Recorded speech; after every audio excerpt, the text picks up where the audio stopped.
Assalamualaikum warahmatullahi wabarakatuh. So, di video di opening kali ini, karena berhubung dari 5 bulan yang lalu saya tidak pernah memposting kembali di channel YouTube-nya saya, karena ya 5 bulan terakhir ini memang saya sebenarnya sok sibuk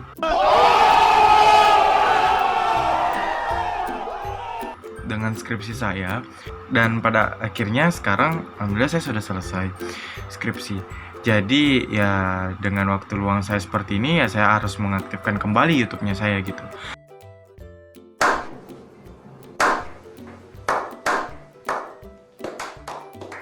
Nah, kebetulan pada saat pengaktifan YouTube saya kembali, saya ingin membahas tentang cara penentuan judul skripsi yang benar-benar membuat saya menjadi tertarik untuk membahasnya, karena memang judul skripsi ini sangat sensitif gitu, apalagi di masa pandemik yang sangat sulit untuk kita temukan, dan agar mempermudah kita dalam penyusunan skripsi dan penyelesaian skripsi kita gitu kan. Tapi sebelum teman-teman lanjut ke videonya saya nanti, bantu saya dulu untuk klik tombol subscribe yang bagi yang belum. Itu kan grogi. Bantu saya dulu untuk klik tombol subscribe yang bagi yang belum, dan jangan lupa aktifin loncengnya agar teman-teman sekalian bisa mendapatkan notifikasi terbaru dari saya. Dan kita masuk ke videonya.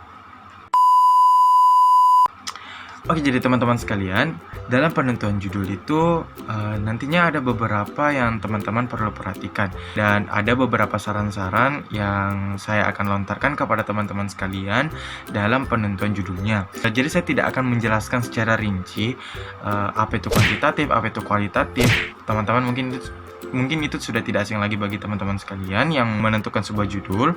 Jadi saya tidak akan terlalu menjelaskan seperti itu gitu. Jadi saya hanya menyarankan mengambil seperti ini, mengambil seperti itu. Oke, jadi yang pertama dalam penentuan judul itu teman-teman harus tahu dulu apa sih sebenarnya pendekatan penelitian kualitatif dan pendekatan kuantitatif ini gitu. Penelitian kualitatif apa, kuantitatif itu seperti apa gitu.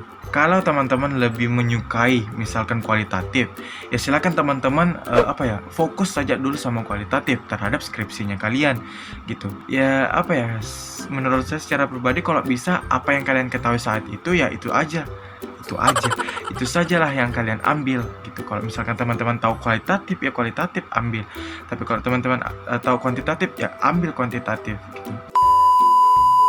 Tapi kalau misalkan teman-teman merasa bahwa kedua-duanya tidak sama sekali teman-teman ketahui, ya saya sarankan untuk mengambil kuantitatif saja gitu kan. Karena kenapa? Menurut saya pendekatan kuantitatif itu sudah banyak orang yang gunakan. Nah, selanjutnya ketika teman-teman sudah memilih antara kualitatif dan kuantitatif, dan teman-teman memilih kuantitatif misalkan karena teman-teman tidak mengetahui kedua-dua ini, silakan teman-teman mendalami dulu kuantitatif itu seperti apa. Nah, selanjutnya adalah di dalam kuantitatif itu dia memiliki jenis penelitian.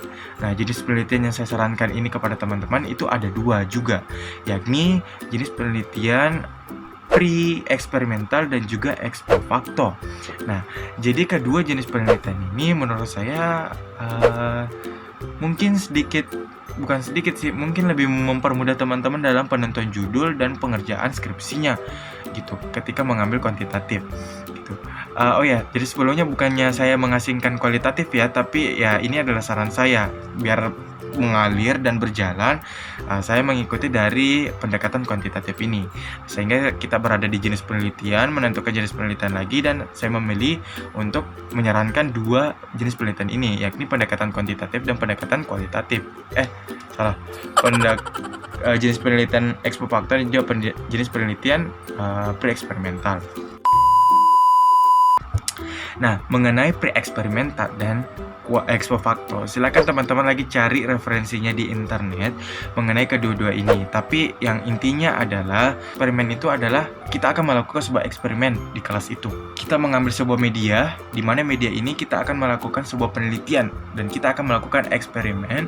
Apakah ada pengaruh atau ada tingkat keberhasilan ketika kita melakukan eksperimen dengan media yang kita ambil ini ke dalam sebuah kelas. Beda dengan ex post facto. Ex post facto dia bahasanya sesuatu yang sudah digunakan digunakan gitu atau sudah diteliti.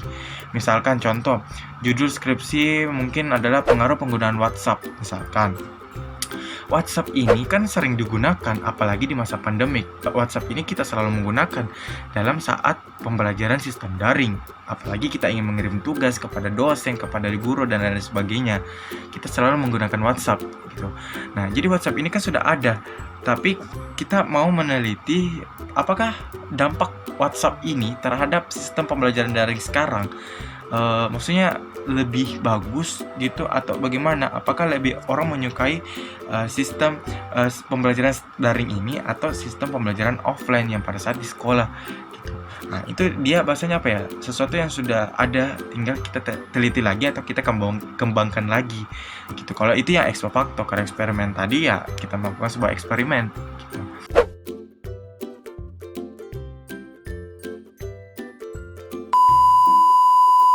Nah, selanjutnya adalah saya akan membahas tentang variabel bebas dan variabel terikat pada judul penelitian yang teman-teman ambil. Nah, jadi sekarang teman-teman bisa mengambil ya antara pre-eksperimental atau ex facto gitu. Jadi ini bisa diambil kedua-duanya antara variabel terikat dan variabel bebasnya. Nah, sekarang variabel bebas. Dalam penentuan variabel bebas itu teman-teman harus memahami dulu variabel bebas itu sebenarnya apa yang mesti kita ambil dalam judul penelitian kita untuk mengambil atau menentukan sebuah variabel bebas gitu. Jadi contoh variabel bebas yang saya ini adalah sebuah media. Kalau misalkan di masa pandemik sekarang, saya sarankan kalau misalkan teman-teman bingung mau cari penelitian yang basis online misalkan, saya sarankan medianya ambil di Play Store. Kenapa saya katakan Play Store? Karena di Play Store itu menurut saya kita harus memanfaatkan Play Store itu, karena di Play Store ketika kita menuliskan media pembelajaran, misalkan matematika, secara otomatis dia menampilkan semua beberapa aplikasi-aplikasi yang bisa digunakan dalam pembelajaran matematika. Itu yang alternatif yang menurut saya yang mempermudah teman-teman sekalian dalam penentuan judul gitu. Itu untuk variabel bebasnya dalam penggunaan medianya untuk menerapkan sistem penelitian dalam penelitian online ini gitu misalkan. Atau kalau misalkan nanti setelah usainya pandemik dan teman-teman mau melakukan juga dalam penelitian misalkan seperti ini gitu teman-teman bisa melakukannya gitu. Karena ini dia sistematis gitu, maksudnya dia bisa semua gitu. Karena apalagi kalau misalkan teman-teman mendapatkan sekolah di mana sekolahnya ini dia tidak melarang untuk membawa HP gitu kan. Nah, sekarang variabel terikat. Mengenai variabel terikat, kalau teman-teman mau mengambil variabel terikatnya, kita harus pahami dulu variabel bebas kita ini kira-kira dia lebih cocoknya terhadap apa gitu di variabel terikat gitu.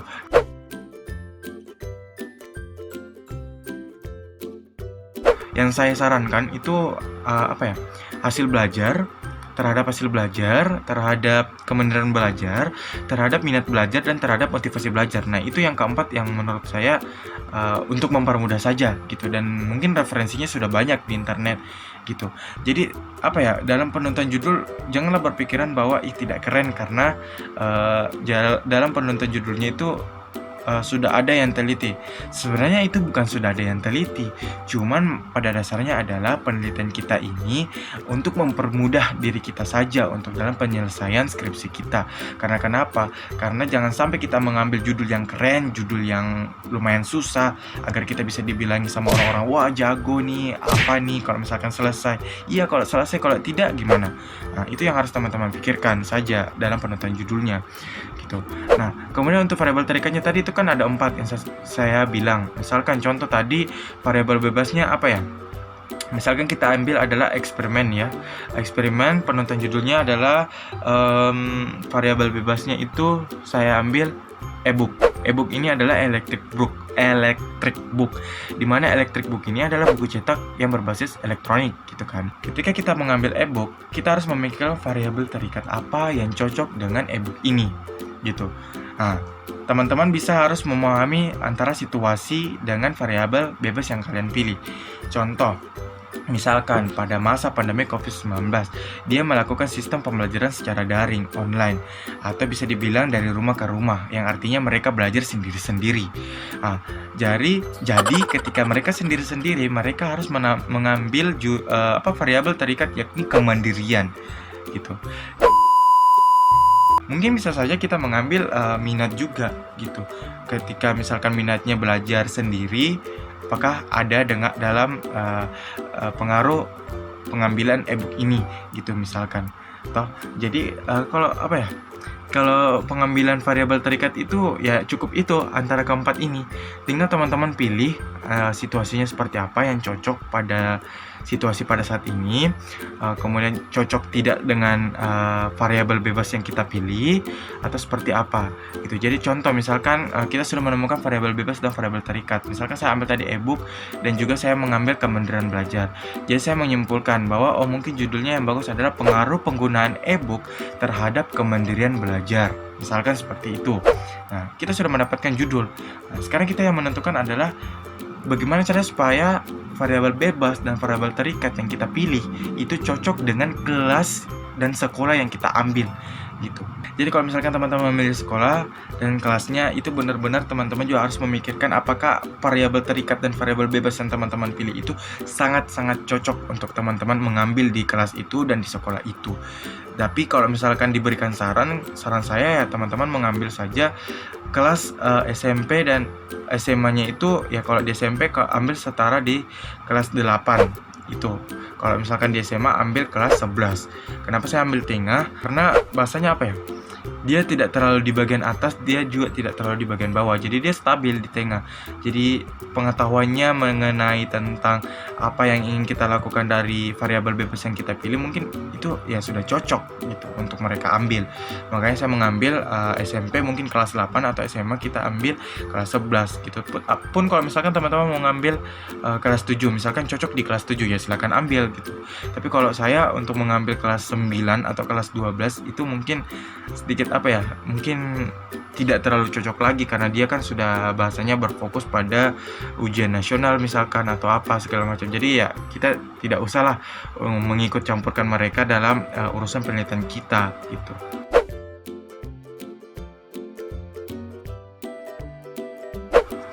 Nah, jadi itulah dalam penentuan sebuah judul. Kita harus memikir dulu pendekatannya seperti apa, kemudian kita menentukan lagi jenis penelitiannya apa, kemudian selanjutnya kita menentukan variabel bebasnya apa yang lebih mudah, variabel terikatnya apa yang bisa membuat penunjang antara variabel bebas dan variabel terikat itu lebih menyatu dan bisa kita lakukan dengan mudah.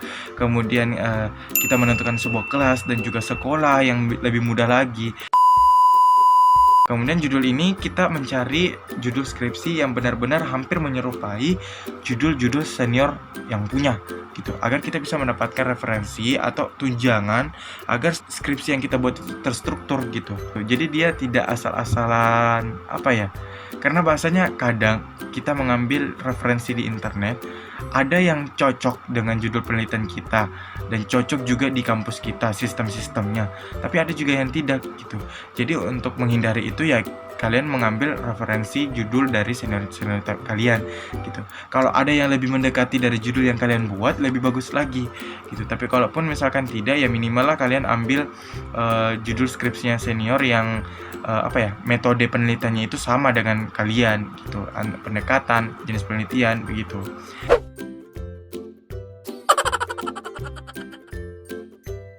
Nah, jadi mengenai tentang judul penelitian ya teman-teman kalau mengambil judul ya seperti itu. Jangan pernah mempersulit, ingat, jangan pernah mempersulit diri dalam penentuan judul. Karena seperti itu, jangan terlihat keren, tapi itulah yang membuat teman-teman sekalian menjadi terlambatnya selesai gitu. Jadi semaksimal mungkin teman-teman memilih judul yang mudah, gampang, tapi teman-teman bisa membuat judul skripsinya kalian itu memotivasi sekolah yang kalian teliti gitu, untuk bisa dikembangkan misalkan. Jadi mungkin itu dari saya tentang penentuan judul skripsi yang benar-benar membuat teman-teman sekalian pasti lebih bingung lagi cara penentuan judulnya. Jadi kalau misalkan teman-teman sekalian masih ingin sharing-sharing dengan saya, silakan bisa hubungi saya di Instagramnya saya @ainuralfiandis. Mungkin di situ insya Allah kalau misalkan teman-teman mau ingin sharing, mau bertanya tentang penonton judul, kira-kira bagus tidak ini atau apa segala macam, insya Allah saya akan jawab. Karena jujur saja saya baru-baru selesai menyelesaikan skripsi, bukan berarti saya tahu, tapi saya punya pengalaman, dan pengalaman saya ini mungkin bisa di-share kepada teman-teman sekalian agar teman-teman sekalian juga bisa cepat selesainya. Jadi mungkin itu dari saya tentang penentuan judul skripsi. Jadi cukup sekian, dan jangan lupa lagi untuk tombol subscribe-nya jangan lupa diklik dari tombol merah ke tombol abu-abu, dan jangan lupa juga untuk aktifin loncengnya. Dan insya Allah nanti kita akan sharing-sharing lagi tentang mungkin judul skripsi atau tentang apa gitu yang teman-teman inginkan. Nah, insya Allah saya akan melakukannya gitu. Jadi cukup sekian, terima kasih. Wassalamualaikum warahmatullahi wabarakatuh.